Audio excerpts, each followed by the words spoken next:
प्रभुलाई धन्यवाद भएको छ सबै। सो यो एउटा चेन्ज एउटाले गर्दैछ थुप्रै कुराहरू। किन भन्दाखेरि नि यसको एउटै उद्देश्य छ, हामी प्रभुमा राम्रोसँग बढौँ, एकअर्कामा हाम्रो मित्रता होस् होइन, अनि एकअर्कामा मित्रता हुँदै हामी परमेश्वरको महिमा गरौँ भन्ने चाहिँ यो एचसिवाईको उद्देश्य होइन। सो आज गाइडेन्स सो अनि विभिन्न किसिमको यो वर्षभरि वार्षिक योजनाहरूसँग यसको थुप्रै कुराहरू छ है। अनि यो सबै कुराले चाहिँ परमेश्वरको महिमा एउटा चेन्ज होइन, हाम्रो युथहरूमा चेन्ज ल्याउनुको निम्ति यो गरिरहेको छ।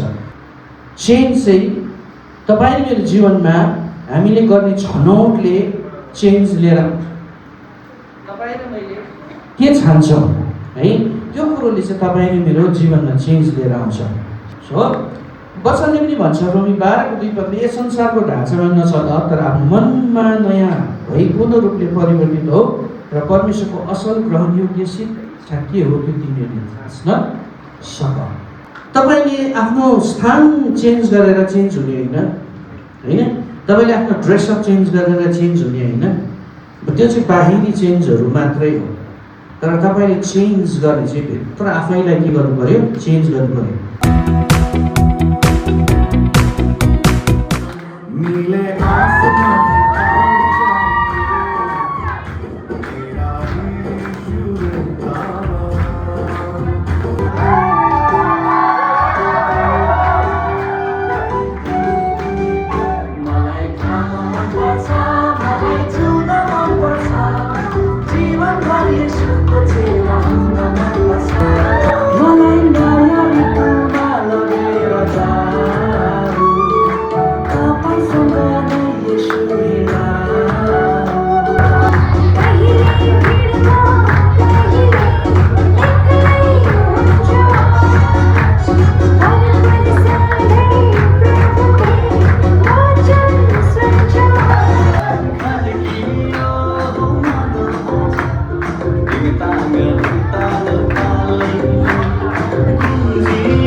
It's